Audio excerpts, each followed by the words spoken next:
This is Chanel Slater, This is Jackie Tracy. and it is May 19th, 2021. We are recording in Marion City Hall. Can you please introduce yourself? My name's Amy Elizabeth. Would you like to be publicly referred to by your first name or first and last name? You can call me Amy Elizabeth. Awesome. And then may we either take a photo of you or have a photo of you to accompany your transcript and recording on the website? Well, today probably wouldn't be a good day to take a photo, but I have LinkedIn and you could snip it right off there. Awesome. Thank you. That's a good photo. There you go. And we're planning a Readers Theater event with the Giving Tree Theater here in town on August 10th for the 1-year anniversary of the Derecho. Oh. Would you be willing to potentially have your interview performed by an actor? Yes. Awesome. All right, and now on to the questions here. First, can you walk me through your connection to Marion? So, I just love Marion, and therefore I opened a business on Highway 151 down there at the corner of 13 and 151 in March 2017. I bought an insurance agency and specifically selected Marion as the place I wanted to open my business. Why'd you choose Marion? Because of the growth, the mindset, the creativity, the optimism, the chamber, just the vibe in Marion is awesome. Okay. And also I did like all my due diligence, like the demographics, the growth statistics, all those things. Sure. But Okay, so going to the morning of August 10th, 2020, what was your day like before the storm hit? What was that morning like for you? okay, I put my key in the door at 8:30 And is this And to your business? to my business in Marion, which is 5475 Dyer Avenue, Suite 111. Put my key in the door and literally thought to myself, oh my gosh, I think I survived and maybe I'll be okay. Like I can actually just have a week to focus on my business. And that is because the 2 months prior had been a turbulent personal time with my mother up in the Twin Cities, who ended up going to ICU, and I moved her on August 1st, which was a planned move, but she wasn't ready. She did not COVID well. And when I got there in June, the first time I could actually see her, because of COVID, she wasn't in a good place. And then she ended up having a health issue and ending up in ICU. So I'm trying to run my business, manage my home, and take care of my mom in the Twin Cities. So that all got done. I moved her on August 1st, which was a Saturday. The following week, which was August 3rd, I was kind of a zombie. And so by August 10th, I thought, oh my gosh, oh, I can breathe. Everything's okay. I'm going to be able to handle this and focus on my business 100% again. That was how the morning started. And so I opened up my business and got to work, and at about 11:30, I got an incoming phone call, and I picked up the call, and I had a screaming client, hysterical on the phone, screaming to me, "What's that? Is there coverage for trees down? We just got a storm come through Roland, Iowa, and every tree in our whole yard is down. What do I do?" And she was screaming. And I thought, oh my gosh, well, yes, okay, let's just calm down. It's okay. Here's the claims number. Let's just start at the beginning. It's best if you call it in so that you can give them all the details, and then I'll be in touch.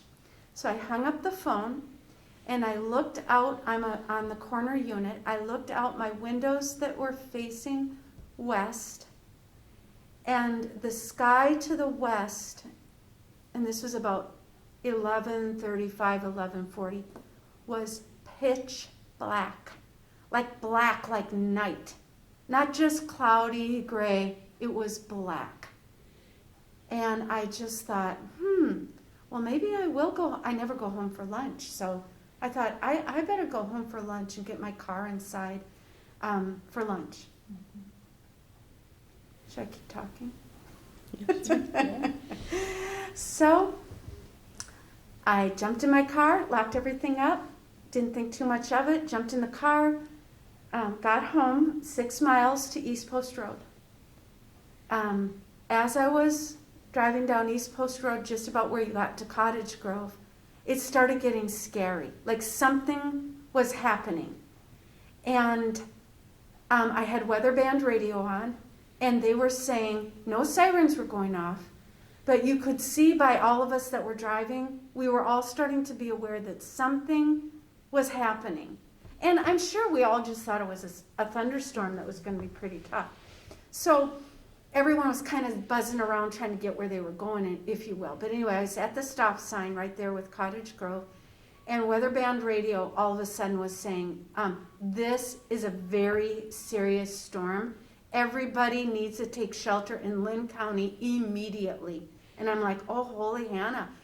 So I always tell people, down the hill, cross the bridge, and up the hill. So I went down the hill and I crossed the bridge, and by the time I got up the hill, I felt like Dorothy in The Wizard of Oz. Stuff was kind of starting to fly everywhere. And I got to the top of my driveway and to drive down in, and I'm hitting my puncher, to open the garage door. And it wasn't opening, and I'm like, why isn't my garage door opening? And I'm pushing my puncher and I can't get it to open. And slowly realize, oh, the power's out. So then I had to think, okay, yeah, you know how to do this. Run in there, get the garage door open. So I had to do all that, got the car in, closed the garage door, and kind of breathe for a second. And okay, it's getting a little wild. And made a little lunch and took it down to my lower level, lit a bunch of candles, was going to just have some lunch and watch the storm blow through. Mm-hmm. And I'm sitting down there, and it was getting kind of crazy, like real dark and real windy. And so I took my phone and I started videotaping, because I was going to show it to my friends, the storm, because really the trees were starting. I'm on an acre wooded, so I'm in the oak forest. Mm-hmm. And my trees were really starting to kind of look really not right, like sideways.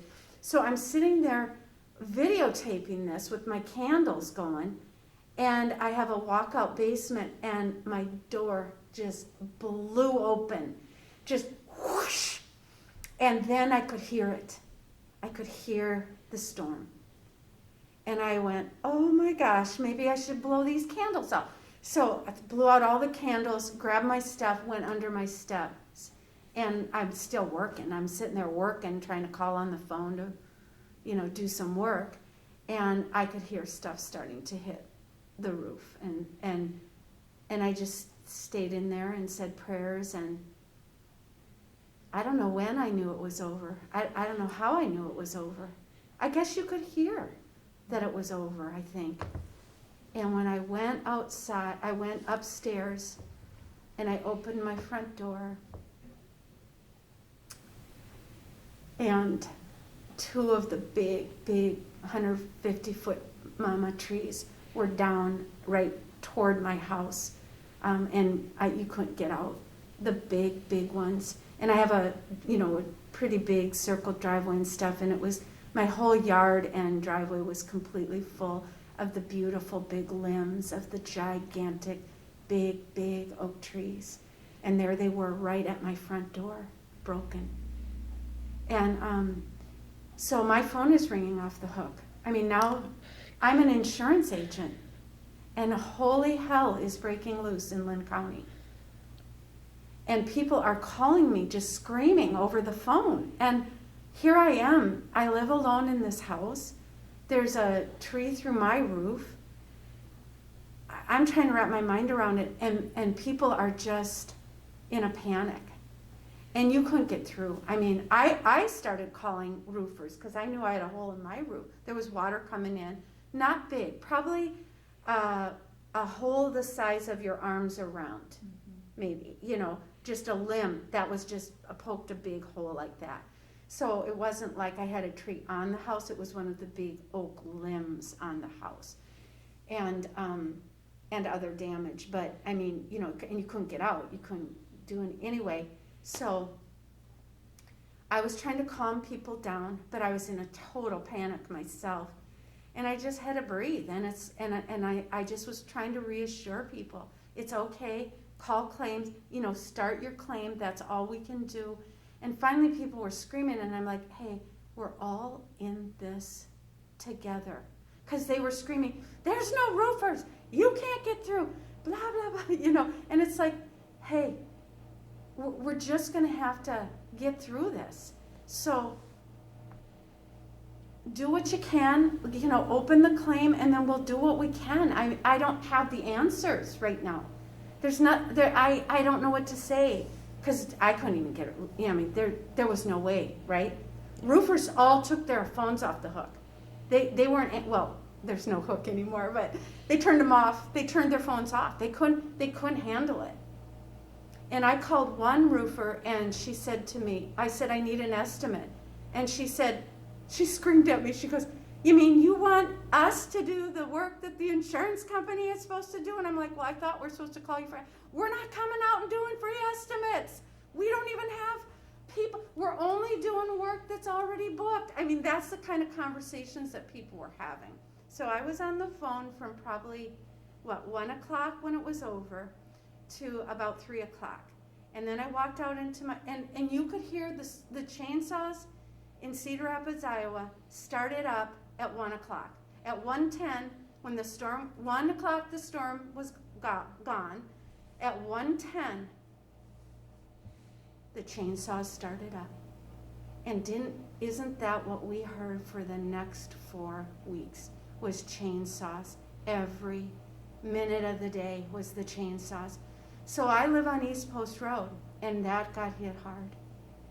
And so I'm so thankful I was home and safe. It took people that tried to get to, I have a shared driveway. No one could get home. It wasn't just you couldn't get home. If you were out, you were in trouble. And just look at what happened on East Post Road that even goes right into Marion. So what happened was, I walked out into my driveway, and my neighbor on the one side, he already had his grandson out there. The whole family was out, and they had their chainsaws out, and they were cutting limbs away from our driveway and working like crazy. And he said to me, well, it's about time you showed up. And I don't think I ever did say to him later, hey, Rick, you got to remember, I'm an insurance agent, like I was helping my clients first. But anyway, he thought I was just, I don't know what, having a snack in the house or something. He was razzing me. But he had cleared quite a bit of the driveway. And then there was a man in my driveway.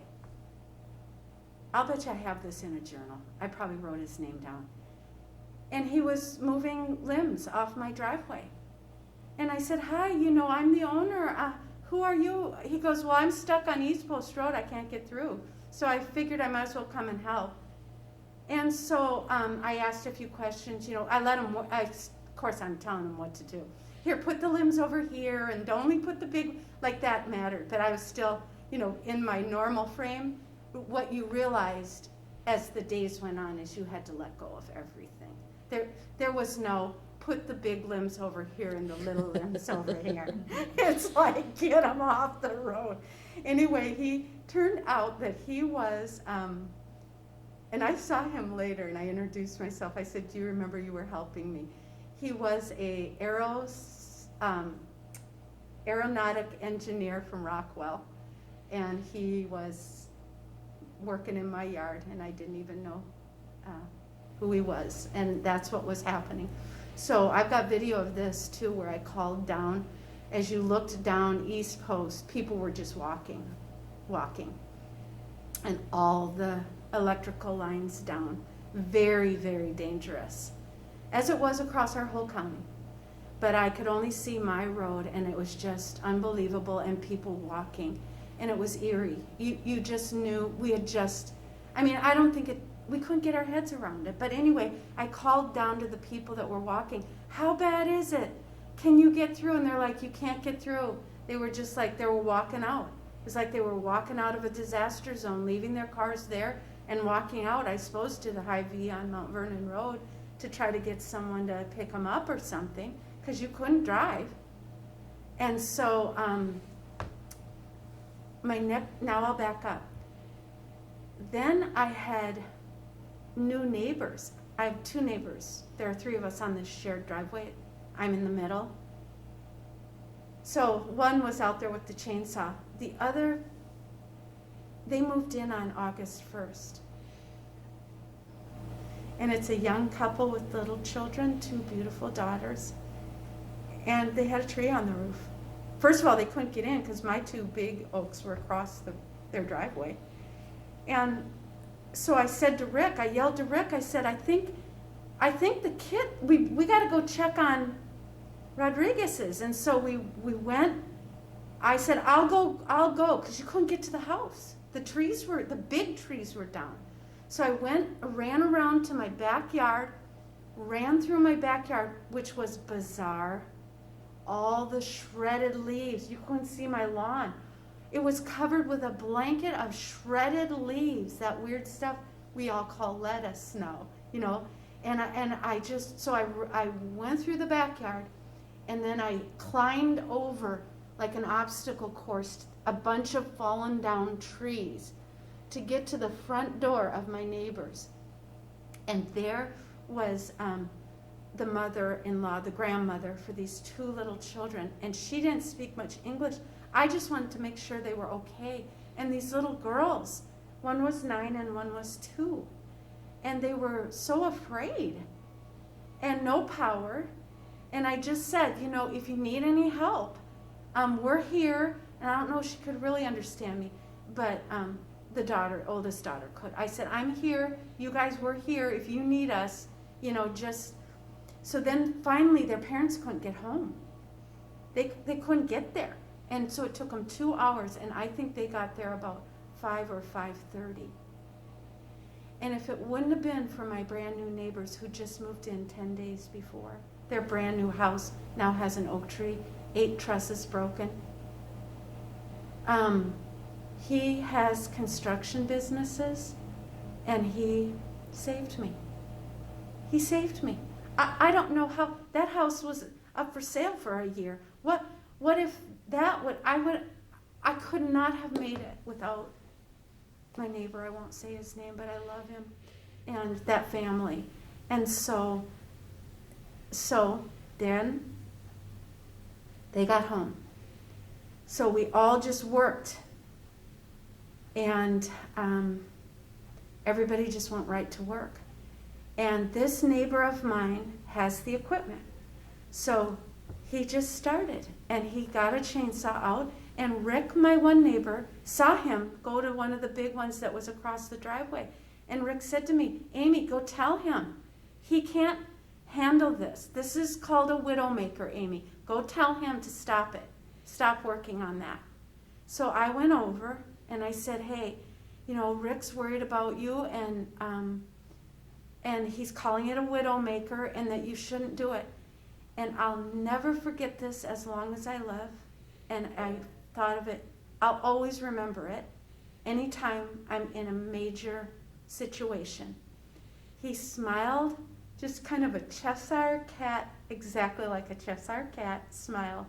And he looked at me and he goes, little by little, Amy, little by little. And for sure, over those days, he cut those trees like, he said, I'm going to cut them like a pancake. And just one slice at a time. And it took forever. And of course, he had crews that he could have come in and help with the cleanup. But he just went to work.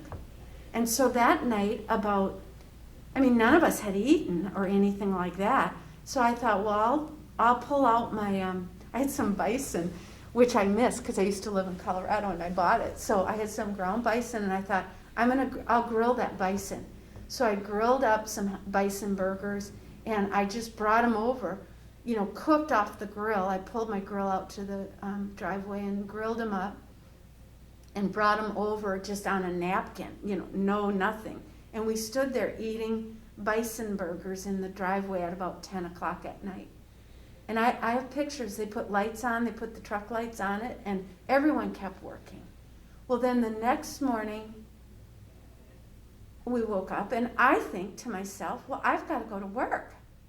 I have to go to work now. And how am I going to get dressed for work without electricity? But I can do it. So, cold showers. I had water, but no heat. No hot water heater. So anyway, I got dressed for work in a suit and everything else, and I thought, I went to the office. I was able to get, that drive that morning on East Post Road, you couldn't get through. And so they routed us through Cottage Grove Avenue, and when you came up Cottage Grove Avenue, I'm literally driving around giant pine trees that are in the road over the live wires down. Only one road, we were all thinking that we were going to go to work that day or something. So you'd meet people coming towards you and then you'd have to back up. It's just like in Colorado when it's a snowstorm, only one car can go, so someone has to back up. But anyway, I got out and I got onto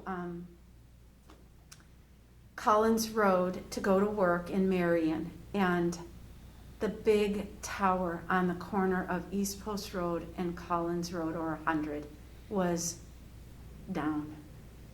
And then driving around, and you just couldn't wrap your mind around the devastation. So of course there was no power at the office, no internet. Now our phones aren't working right. Everything's a disaster. So I thought, that's fine. My best friend that's like a sister to me is in Des Moines. I'll just drive over there, got my laptop, and I'll go work at her kitchen table. Even though it's COVID, by the way. And does she want me at her house, really? Not really, she didn't, but, what are you going to do? So I drove over there, and I drove west on 30. And by about 20 miles, maybe, not even before I even got to Vinton. But then as you got the Vinton exit, I was just like, I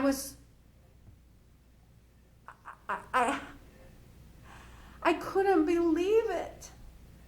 The most beautiful crops of corn you've ever seen in your whole life. 2020 was perfect weather for the crops. They were so ahead. It was amazing how beautiful the crops were in 2020. And I'm driving, and the crops are laying flat down on the ground. And all the big storage bins are thrown around like so much toys. And the worst of it all, well, not the worst is the crops, but the big old pine trees that are around the old farmhouses, the ones that are, they're 150 years old, those trees. And it was just sick. By the time I got to Des Moines, I could hardly, and they didn't know what was going on. No one in Des Moines knew what was happening. They were like, oh yeah, we got that storm. I'm like, no, something happened. Something happened. You guys, you can't believe it. And so, I tried to work for a couple hours, and then I thought, well, I gotta go home, I guess. It doesn't do me any good to be over here. These people don't even know what they don't get it. They don't even know what we're dealing with. So I got in the car and I went back, and then I'm like, oh, I need gas. Now, why did I go driving over to Des Moines? But, I don't know what I'm doing. I'm just reacting, really. So, why didn't I stop and get ice? Why didn't I get gas when I was in Des Moines? I could have gone to Target over there. Anything. But I wasn't aware of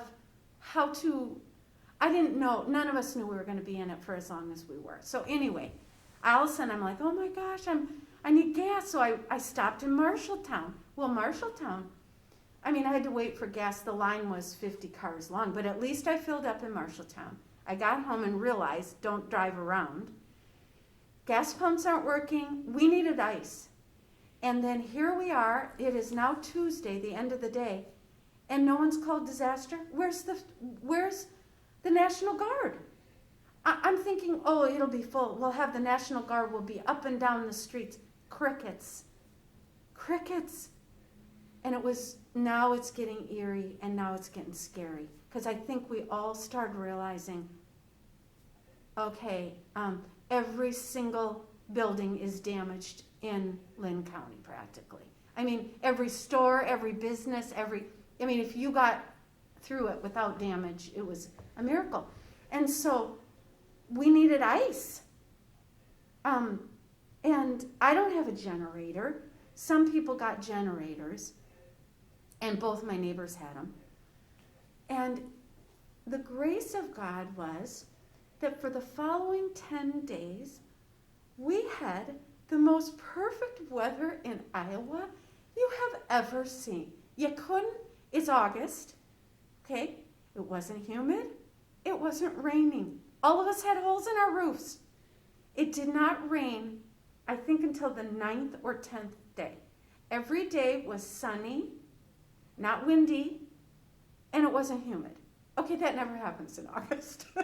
So that was our blessing. And you just had to take stuff like that and go, okay, at least it's not raining, okay? Because now we're tarping our roofs, and okay, we're out of tarp, but we're figuring it out, right? And so,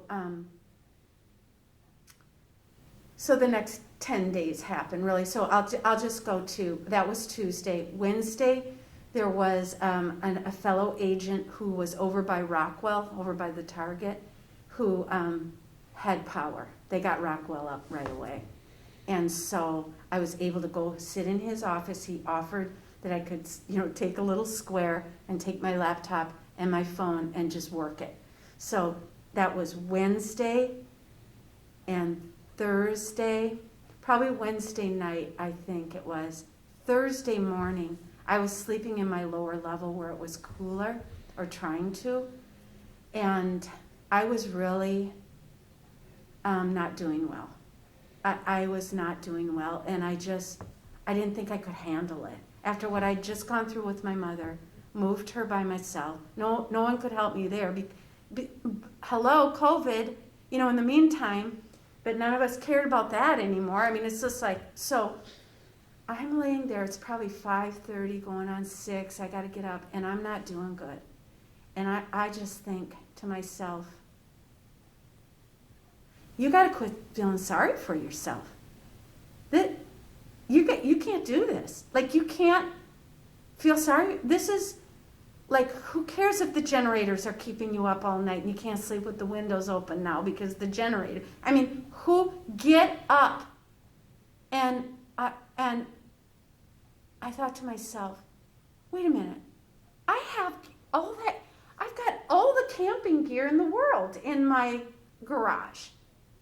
Get your butt out of bed and you rally. And you get up and you rally. You got to start fighting.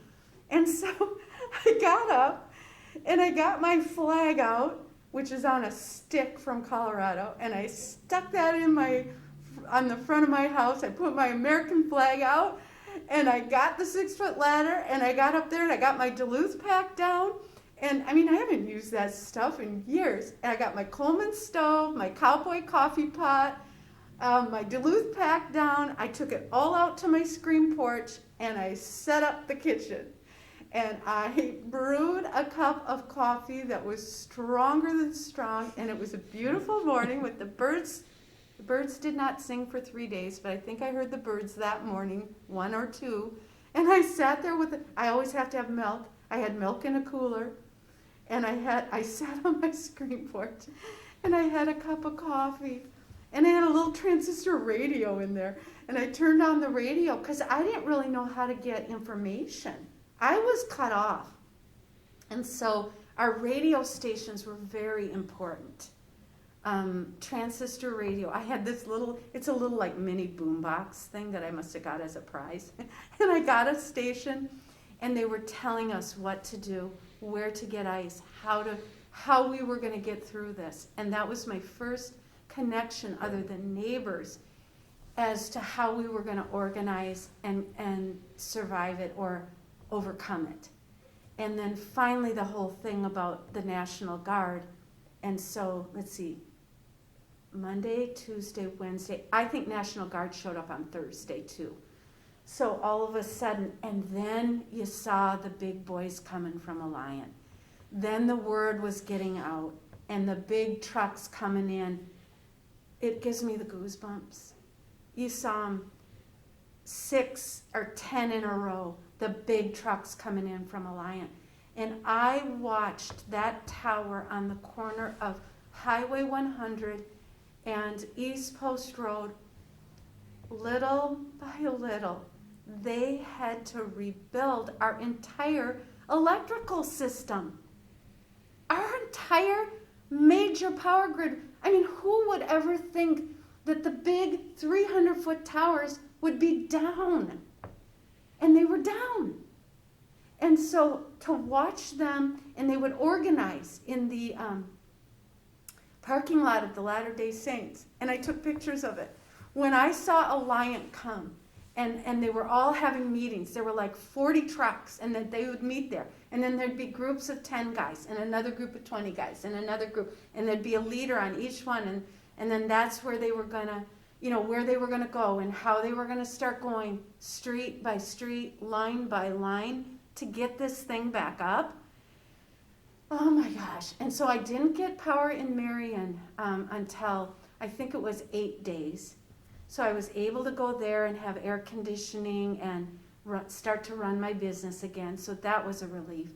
And by the 10th day, I came up I went down the hill, across the bridge and up the hill to my driveway, where I turned to go into my driveway, and I saw a lion. It was about 7 o'clock at night, and he had a long, long pole, and he was putting the line up. Well, I didn't think anything of it, so what? He's stringing a line. I mean, they're all over town stringing lines. So I turn into my driveway, and I go down, and my puncher worked. And I didn't even really think of that. And I opened my door to my mudroom, and the light was on. And I'm like, oh my gosh, the light is on. And I went running up my driveway, and there were 2 guys from Alliant. I'm like, oh my God, I love you. I'm going to kiss you both. And they said, oh, don't get too excited. We're turning it off. We have to turn it off for a minute. And I go, I don't care. I love you anyway. I saw a light bulb in my house. Oh my God, I can't believe it. And so they did turn it off, but within a half an hour, oh my gosh, there was power. My air conditioner had a tree on it, so that didn't work. But my refrigerator worked, and I had hot water. And all of a sudden, it's bizarre. You learn how to live without it. And then you kind of have to go, oh, well, boy, I guess we take that for granted every single day of our lives. And we just expect it. And so that was that's kind of how it was. And then then it was the repairs and all of that kind of stuff, which was a whole thing. But I think once we got the electricity back and then our cell service back, that's when you felt like you could, right? Kind of regain. Now there's one other part. One of those weekends in there, it must have been the weekend after the storm, I had a friend over in Marion, Seymour Court, and they had electricity back right away. And so she invited us over, even though COVID, there was a couple and myself. And she had 2 guest rooms, so we went over. And I'm sawing wood until of course, I don't have a chainsaw, so I'm cutting trees down with a handsaw. And all the guys are like, just stop, Amy. Really, you're just being ridiculous. And I'm like, no, I'm going to work. I'm going to get it done. I'm going to do what I can. You know, it took me 45 minutes to cut a tree down that was about 4 inches in diameter. I thought, okay, I can't do that anymore. It doesn't work.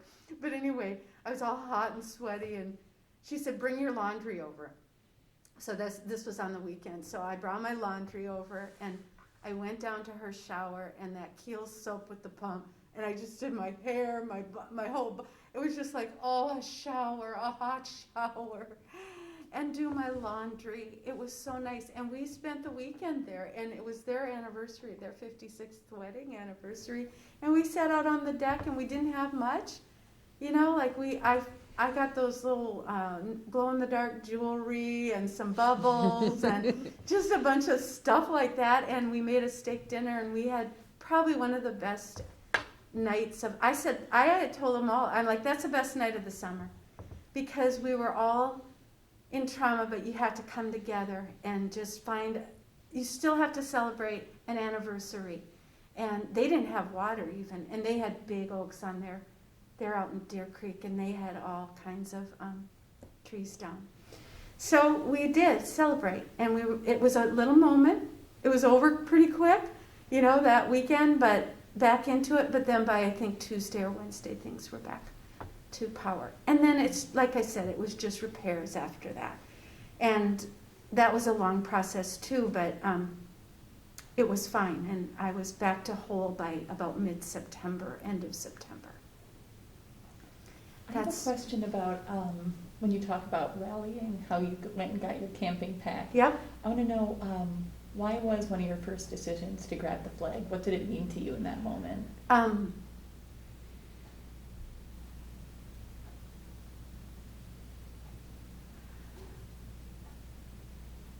It was about pulling together. Like, I wanted to just say, okay, we're doing this. And I knew, because if you saw on East Post Road, others were doing it too. Mm-hmm. Like I saw, there were a couple homes that had the American flag and a Marine flag, stuff like that. And people were just sticking their flags on debris piles in anywhere. It was just a symbol to each other that we're going to pull together, and we know who we are, and we know that we'll pull together, and we know we got each other's backs. We do know that in this community, and we're going to pull together. And it was just a visual reminder that I'm in this, and I'm not going to let this. It was kind of defiant. It was like that. It was like, this is not going to get us. We're going to overcome this. And so it was that. And yep, that's why. That's the first thing I did was get the flag. But that cup of coffee really helped too. Really helped. It sounds delicious. Yeah, it was good. I want to know, how did you care for yourself and your personal loss with your home and deal with the secondary trauma that you are getting from all of these claims?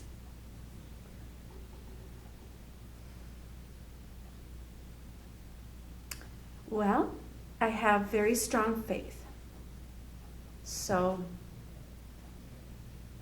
you know, we're going to get through it. I knew we would get through it.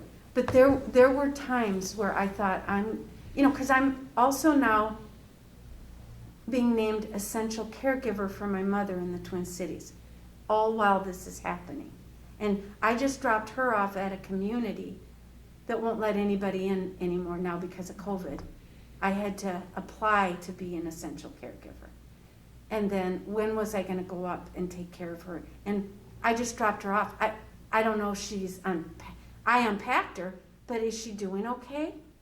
I mean, I'm talking to her but her phone's not working right, and she can't be. So I'm dealing with her, and yeah. So to take care of self, you got to put the oxygen mask on yourself. So my hot tub was still working. No, it didn't. It was hot. So that didn't work. No, that's usually what I do. That's my go-to. So just daily liturgy to make sure that I'm starting the morning properly and just turning it all over, and just whatever I can do that day, that's what I'm going to do.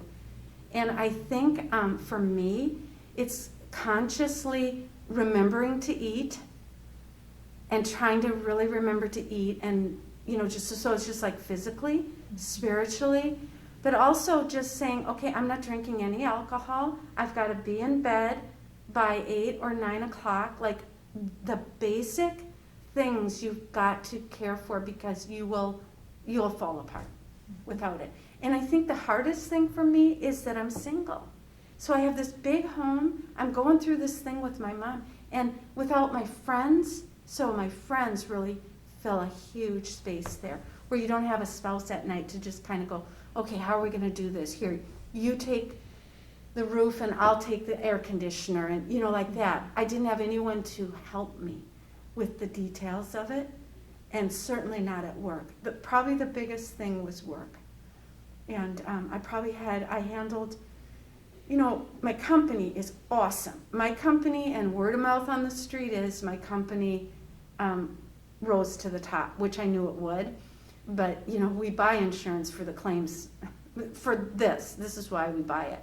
And I only, out of 150 claims probably, and I had a stack like this. I was just, but I could turn those over to the department. So that's what they do, and I just would have to say that. And then there were probably 3 or 4, maybe 5 total clients that had an issue or a bump that I had to personally get involved with. And those were big things. But other than that, so that part was good. I was lucky there. So more, it was the personal part. And I would just say my neighbors, my friends. But the thing about it was, you would try, this is why we were all so frustrated. It's like, why isn't it on the news? Why isn't anybody talking about it? Doesn't anybody know what just happened to us? And I still say to people, and they still don't know. But who cares? They don't know. You just either were here or you weren't, right? But my little brother lives in Florida, and I think it was weeks later. And I said, did you know what happened to us? It was a land hurricane, blah, blah, blah. And he goes, well, and I sent him the video, and he's like, holy heck. He goes, you know what? That's why, he goes, down here, he goes, we're used to it. That's why our trees bend and have long, narrow leaves.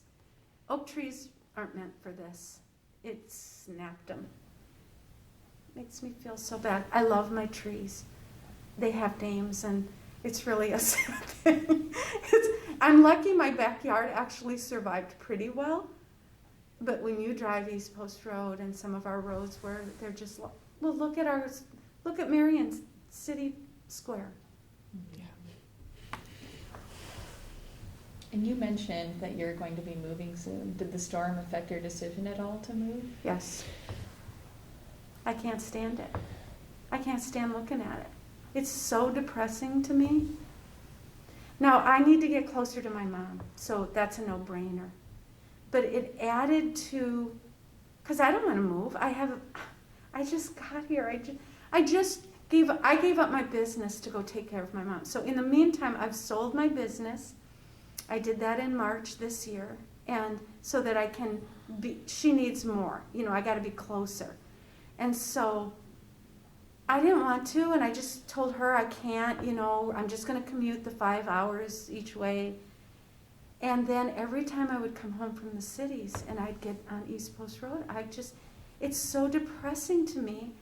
I feel like I'm coming back to like a haunted forest until I get down into my driveway. And then I have a little envelope of peacefulness. But I still have huge hanging limbs, and there's work that still needs to be done. But I fared very well compared to many others. So we'll never, you can't get 150-year trees back.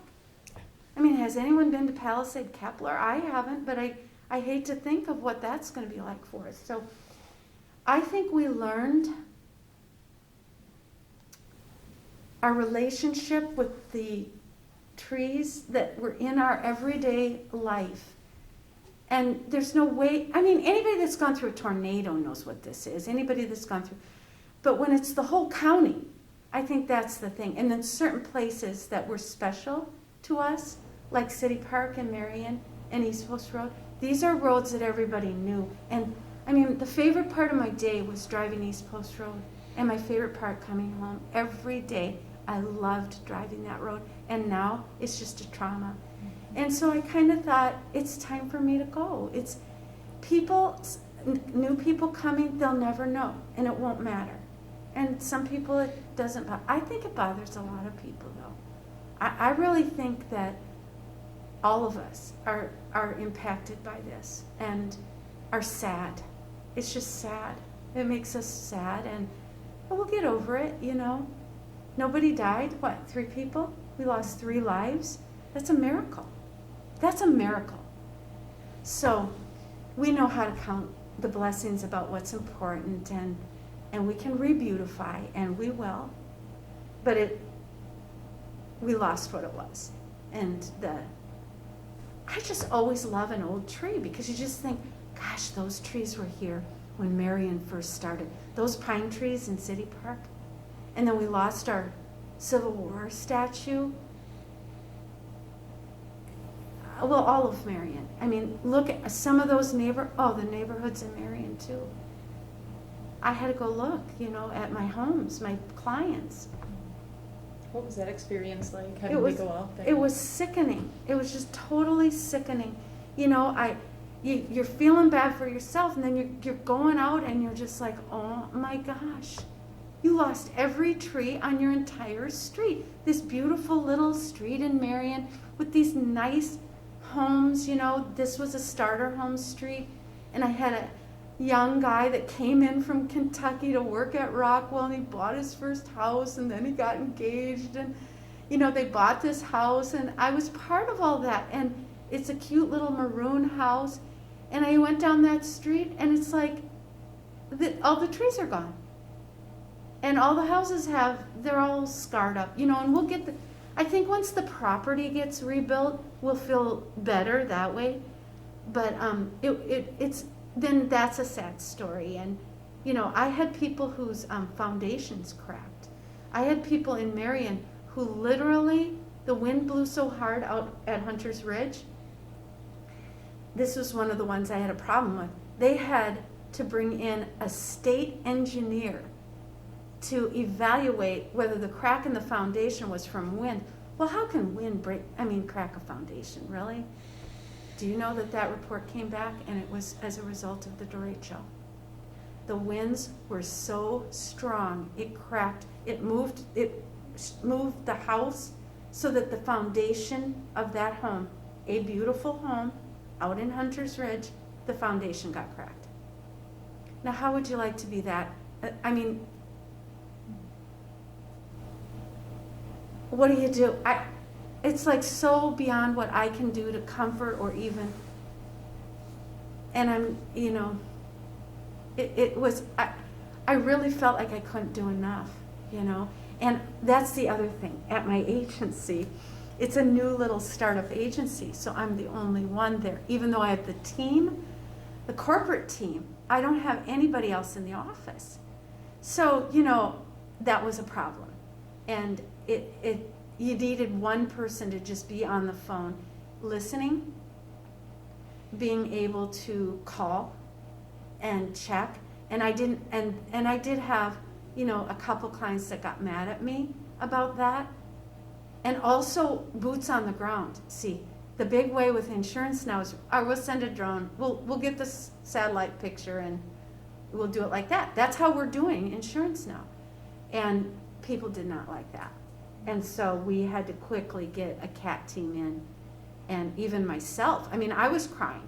They told me, the claims team told me on the first day, well, just get up on your roof and take a picture of the hole. And I'm like, wait a minute, are you crazy? Are you out of your living mind? I am one girl, and I'm not going up on my roof, walking around to take a picture. Are you crazy? Well, do you have a neighbor? No. I need help. Well, can we get a drone? I don't know, but I need help. And so I went through that too. And so that I could relate when, I was saying to corporate, hello, no. And they told me when they got here, this is the CAT team is the catastrophic relief team. The head of the catastrophic relief team told me that after he had surveyed the damage, that of all of the catastrophes he's worked in 12 years, this catastrophe ranked number 4 in seriousness. Amount of damage, across the board, 4th. That means Hurricane Katrina, all the wildfires out in California. And then it was a crazy year too, by the way. California was burning down and we had all those hurricanes down south. So we kind of got lost. And to hear a CAT person tell you that, it's ranked number 4 out of all the major storms in 12 years, that shows you what we were dealing with. So it sounds like post-Derecho, initially you were doing a lot of calls, both answering and calling folks and doing boots on the ground work by going there. Can you kind of describe what a day would look like? So it sounds like you were doing those 3 things. Was there anything else that you had to be doing? Mostly what I was actually doing. That's what my team was doing, so the whole company team. I did not go out and look at much because I had to be at my phone. So I was taking incoming calls, listening as much as I could, assisting if I needed to. But in the meantime, life is going on. So my normal work of adding a vehicle, my daughter's going to college and I need to change the address on that car, I'm selling my house, I'm buying a house. I had to do that, the normal work that kept me busy. So mostly, it's pretty much anymore. We're all digital, and this work can all be done on the agency platform. So mostly, I was just kind of hunkered down at my office and communicating that way, emails, and then if someone needed me, I would go. But I needed claims to do their job, and that's what they did. So I was more just the listening ear if they needed to talk. And then I literally had my clients that yelled at me. Almost every single one of them called back later and said, Amy, I think I owe you an apology because of X, Y, Z and what I said. That I'm like, no, you don't. No, you do not. You don't apologize to me. That's my job. I know. And I go, it was just, we were all at our wits' ends. And it's okay. And as long as we got through it all, that's all that matters. So that was my day. I had to carry on normal work. Now, I couldn't just do claims. That's why it was hard for me, because it would have been nice to have one staff member that just kind of sat on top of the claims. But I have such an awesome corporate team that that's what they do. So, they're down in Kansas City, and they know. And then they sent a big group of experts, like real high level people that would go to certain ones. I would say, this one needs assistance. Otherwise, we'd get our quotes and turn them in, and they'd get approved. And the hardest thing was scheduling a contractor. But luckily, because I have my neighbor that said little by little, he knows everybody down in Tiffin, and they were pulling people off the new construction, condos and stuff like that down in Iowa City to help us up here. So that community to the south was a lifesaver for us in Cedar Rapids, because there weren't enough roofers, contractors, tarps, ice, nothing. There wasn't enough in the state to help us. And so, it took a while to get that. I don't know. I still drive around and see tarps. And it's been almost a year. I mean, who's still got a tarp on their roof? And that means that that's an insurance claim that hasn't been settled, I think. And that's got to be, I can't even wrap my mind around that. I had a brand new roof, because what happened was the wind was so severe that it's called lift.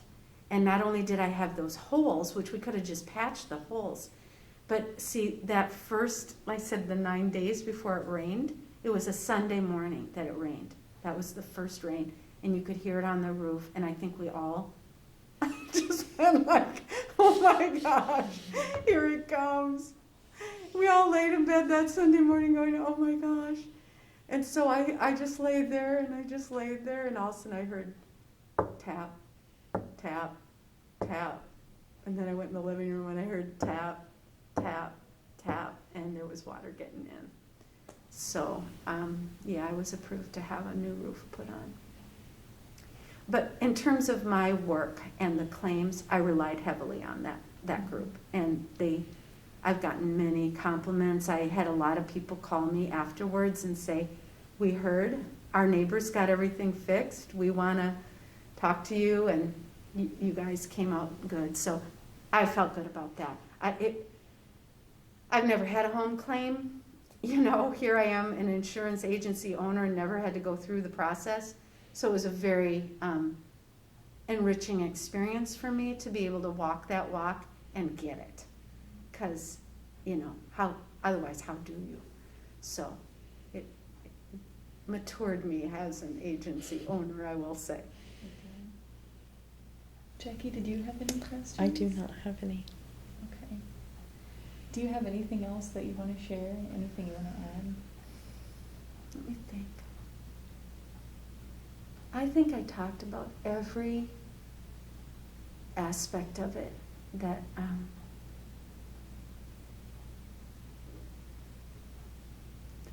I think we've touched on everything. I mean, I guess, you know, the thing about we're still in this. It's not over. We're through the rough and the really, really hard. It feels really good to think that COVID is lifting, and it is wonderful to see my trees bring full leaves back this spring. Spring has been very restorative to me, and I feel that the trees have been very resilient. And I have big oaks in my backyard that I look out. I was just looking at them yesterday and this morning in this nice, cool, rainy weather. But the oak leaves are really big and they look really good. And they're going to be okay, you know. And I don't think we realized that after how stripped our trees were, you know, that just made the whole visual thing just like so traumatic. So as these trees fill in, and I was out in the hot tub last night, and even my down trees and things, you can't really, you know, they're starting to get pretty hidden by the woods. And that's what I needed. I don't want to look at it all the time. I want to see us turn green and go forwards. And we are. So I think that's it. Okay. I'll stop the recording here.